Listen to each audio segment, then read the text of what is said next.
this is my daughter's hand-me-down laptop and it overheats big styly. So I'm going to show you just a few easy, simple ways to get it to not overheat.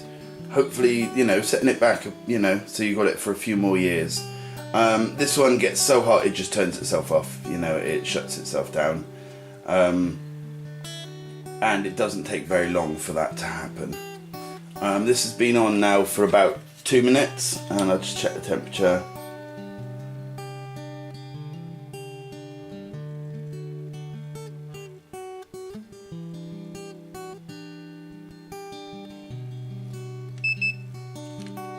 We're at about 28.9 degrees at the moment. Literally though, it's only been on 2 minutes. Hope this guy doesn't get me done for copyright infringement. But his videos look awesome. I'd check them out.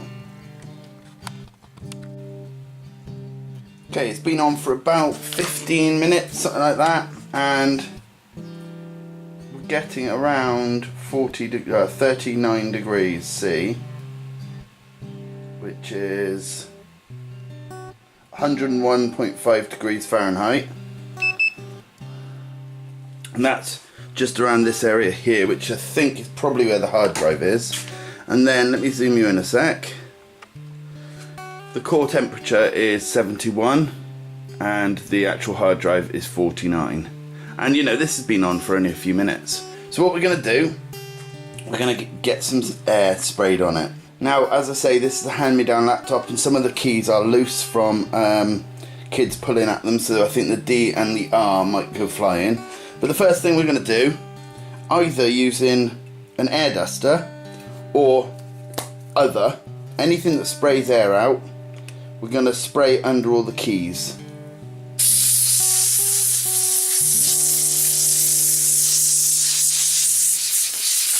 Okay, there's hardly anything left in that one. So what I'm going to do first off is I'm going to shut down and I'm going to leave it plugged in but turn the plug off. And the reason I'm doing that is because then it's still earthed. So anything I do, if I end up accidentally messing it up, you know, giving it a static charge or whatever, it will just go to earth. It shouldn't damage anything. But because I thought that I might be running out of compressed air, I've got a little air pen. Okay, so first thing then is compressed air of some kind. And just spray under all the keys. There's so much stuff gets caught under the keys. So much dust and horrible stuff. So that's our first job, just get rid of all that dust.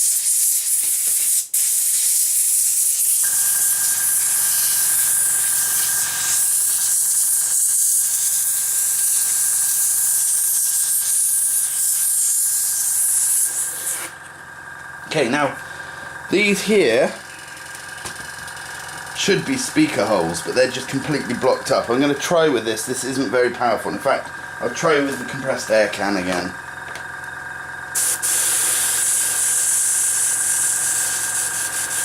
No, it's helping a little bit, but there's not enough.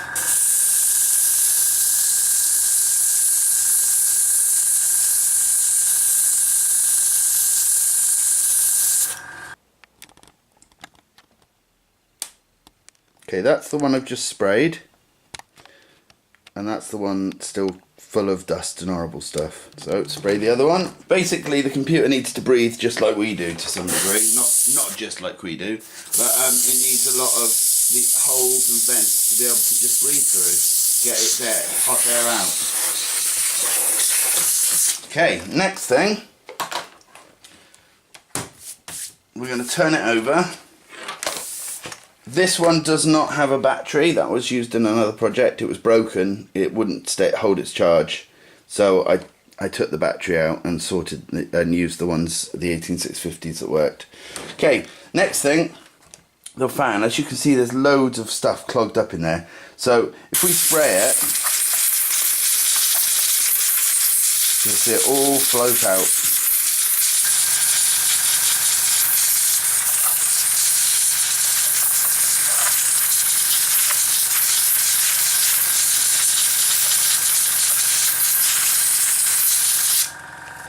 It'd be much easier with a better compressed air, you know, a stronger amount of compressed air. But as you can see now, it's not there. It's all been blown into the atmosphere. Next job, we'll get a screwdriver. Under these, one of them's got a hard drive in and one's got the RAM in. So we're going to unscrew them and just see if there's any dust in there. Again, it's still plugged in, so so any electrostatic shock that I can give it will actually, well, should go down to earth.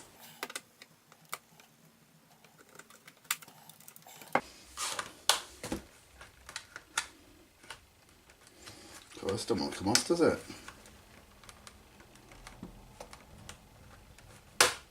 There we go. Okay. And as you can see, there's the RAM, and if you have a look closer, the difference in colour, and that is because this one is covered in dust.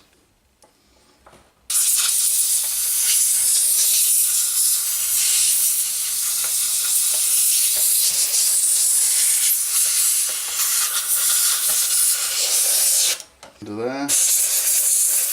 Try and get air into as much places as you can.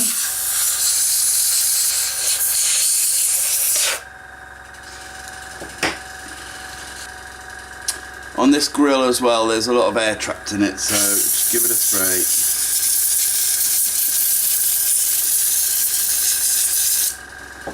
Perfect.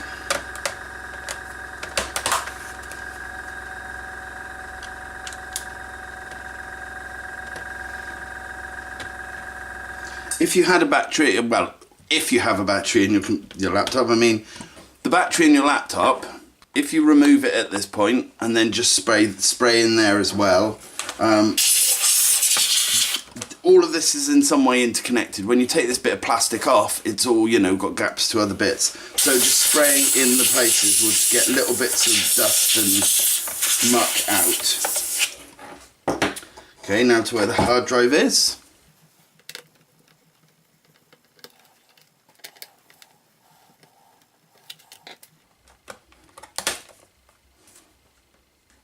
Okay, that is still really hot.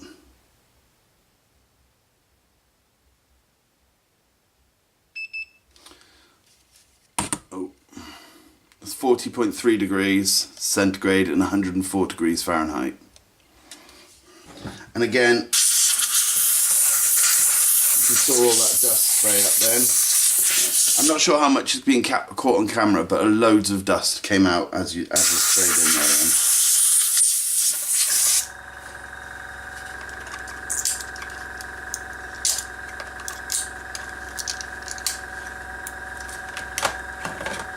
Right, as you saw then, I pulled the little thing and it's pulled it right out, but that is boiling hot.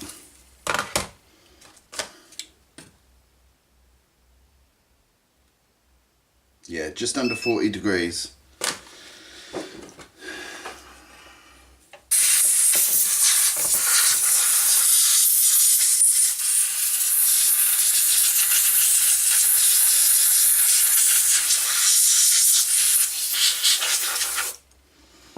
If you don't know what you're doing and you're a bit worried, the spraying down the RAM and the hard drive is not necessary, you know, it's just an extra step you can do. If you're worried about doing it, don't do it. The battery there's nothing that can go wrong. You take the battery out and give it a spray, that's absolutely fine. But anything else, if you don't want to do it, then don't do it, you know. If you feel like you might just break it, there's no point. There's no point trying to cool down a laptop that's working by breaking it, you know.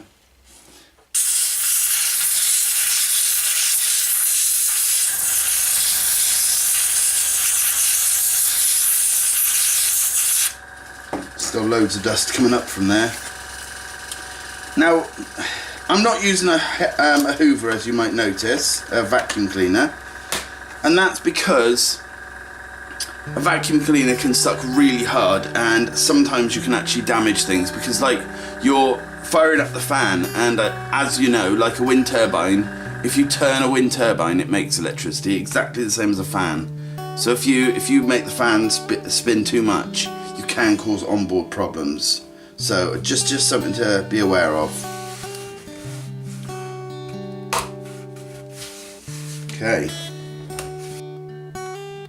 Now I want to eject the CD-ROM drive and spray inside there. Again, quite a bit of dust came out then. Whether you can see it on the camera, I'm not sure.